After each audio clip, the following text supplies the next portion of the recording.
Chairman گڈاف town Tariq Aziz Baloch نے fit بال match جو کہ پاکستان سپر لیگ کے اختتامی میچ تھا اس میں بطور مہمان خصوصی شرکت کی۔ اس فٹ بال میچ میں گڈاف اور سولجر بمقابلہ گلبرگ رائلز کے درمیان ہوا۔ اس فائنل میچ میں ٹیم گڈاف نے گڈاف سولجر نے 1-4 سے جیت کر چیمپئن بننے کا اعزاز حاصل کیا۔ Town municipal corporation Gadap town chairman Tariq Aziz Baloch نے فاتح گڈاف سولجر ٹیم کو 2 لاکھ روپے انعام سے بھی نوازا۔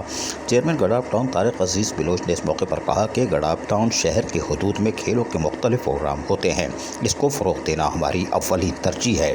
میری کوشش ہے کہ گڈاف ٹاؤن کے نوجوانوں میں کھیلوں کی جہاں سرگرمیاں ہیں اس کو مزید آگے بڑھایا جائے تاکہ یہ ملک کا نام روشن کریں، جبکہ یہ تندرست و توانا اور صحت مند بھی رہیں گے۔ نوجوانوں کی جسمانی نشو و نما پر ہماری خصوصی توجہ مرکوز ہے اور سندھ کے ثقافتی ورثہ گڈاف بستی سندھ کے قدیم بستیوں میں سے ایک ہے۔ گڈاف شہر کھیلوں کی سرگرمیوں میں خصوصی دلچسپی رکھتا ہے اور اس موقع پر deputy director social welfare, culture and sports, علاقائی معززین ارشد بلوچ، عرفان بلوچ، حسنین بلوچ، امین بلوچ اور دیگر بھی موجود تھے۔ عزیز عارف، KBS بلدیاتی نیوز، کراچی۔ ایسی ہی خوبصورت ویڈیوز فیوچر میں حاصل کرنے کے لیے ریڈ بٹن پر کلک کر کے اور بیل آئیکن کو پریس کر کے ہم سب کے سبسکرائبر بننا مت بھولیے۔